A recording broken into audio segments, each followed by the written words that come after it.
Hello, hello, good morning. It's Monica from Life is Art, and we are coming on today to do a Keeping It Simple Christmas card to get you thinking about the upcoming season. I know, it's early, it's only just turned fall, but when you're making your own Christmas cards, it takes a while to get them done. So we're going to make something quick and simple today.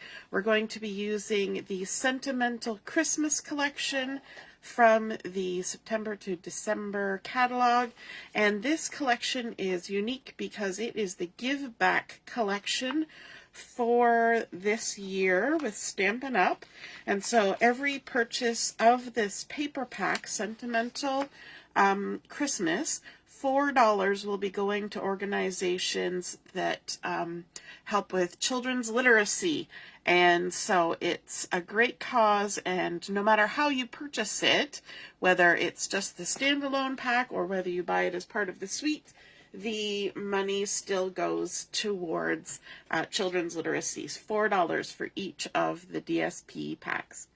All right, so we're keeping this simple, so we're also keeping it short. This is going to be a fast card. We're going to start out with a standard size card base. We're going to fold it with the bump side to the inside. A standard size card base is 4 1/4 by 5 1/2 when it's folded.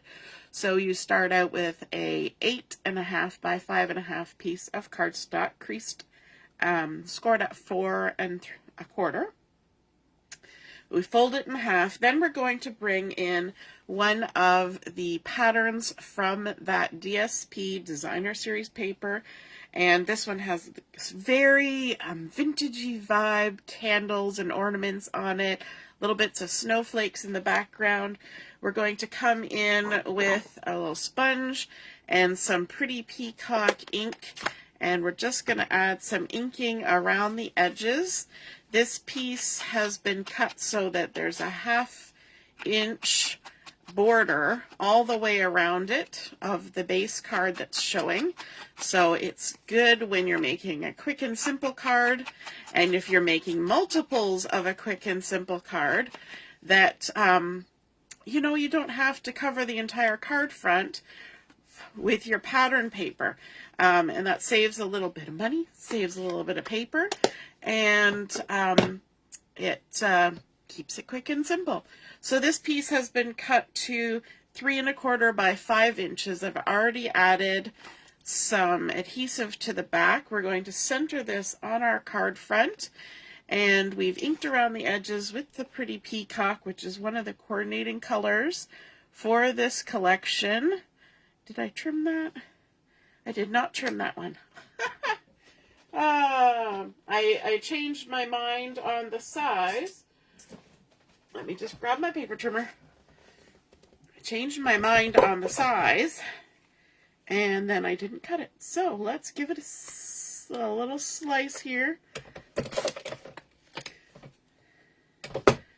So this piece should be 1 inch less than the card base dimensions.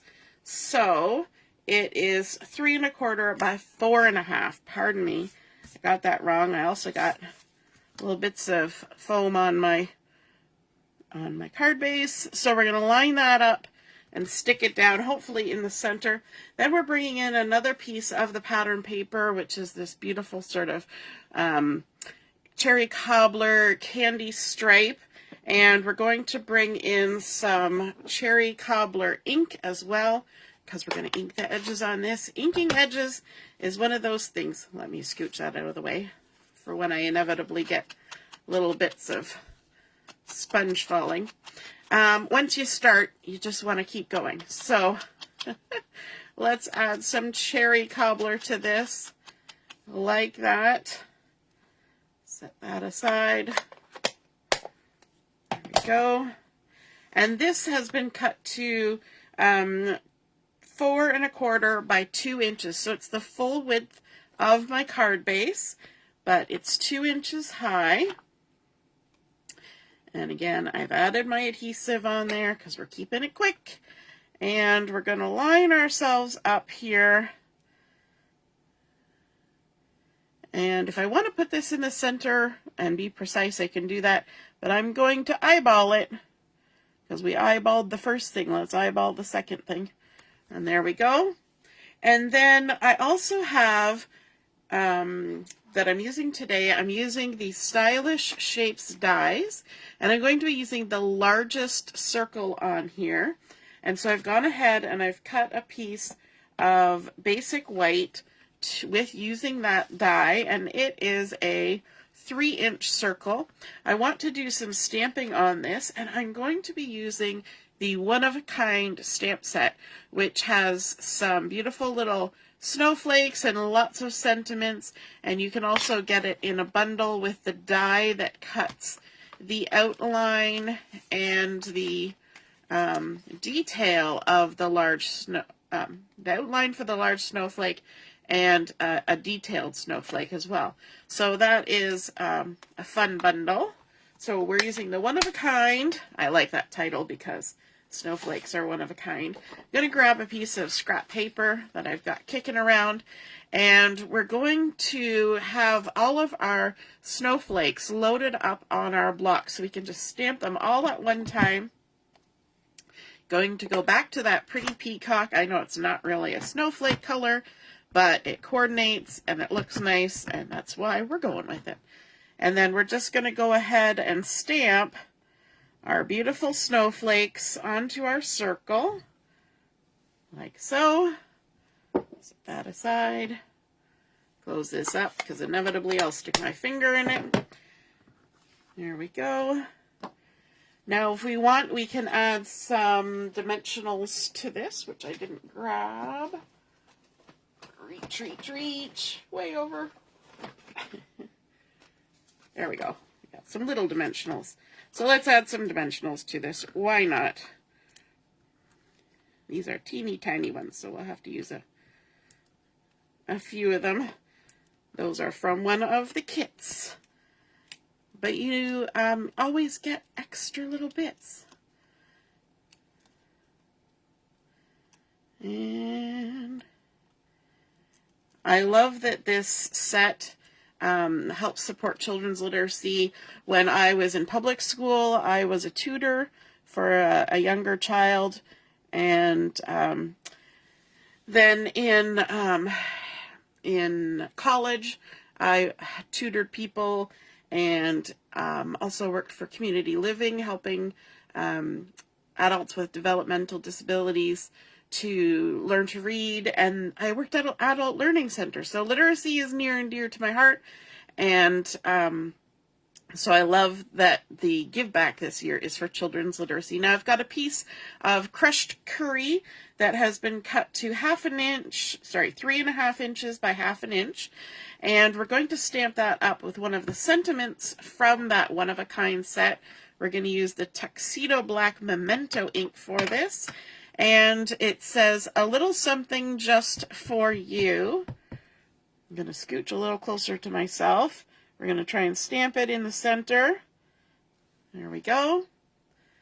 And we're going to dovetail the ends. And the best way I have found to dovetail the ends of something is to make a little snip, 1/4 inch, right in the center at the end, and then come from the corner to the top of the snip, corner to the top of the snip, and it almost always gives you a perfect little dovetail. So again, we're going to do 1/4 inch, corner to the top of the snip. If you're joining me live, say hello or howdy so I know you're here. If you watch later on replay, you can say replay. Unfortunately, I don't have the video going on the side, so I won't actually see your comments right now, but I'd love to see them later. We're going to add a little bit of adhesive on here just in the center, because it is going to hang over a little bit. And we're just going to line that up and stick it down. And then I've got some little blings here, some little glittery, gemmy things. These are retired items from Stampin' Up, so you can't get these particular ones, but you can get similar ones. I'm going to go ahead and put a couple little ones in the centers of these snowflakes, and a big one in the center of that one. I could put one there too, but I think I'm going to leave it with 3. Well, you know what? We've got the 4. Let's add them. We'll put one right in the center there. 4 is not usually how you do it, but we're going to go with it. So there we go. That was our Keeping It Simple card. We started out with our basic white card base. We added in that lovely designer series paper from the Sentimental Christmas, the Give Back collection for this year. And then adding on the stamping with the one-of-a-kind stamp set. We used our Stylish Shapes dies to cut out our circle, so it's got a nice little stitched edge. A little bit of stamping and dovetailing, and it is a really fun, quick and easy Christmas card. Stick it on a gift, and you're ready to go. Hope you enjoyed. See you again soon. Toodaloo. Bye.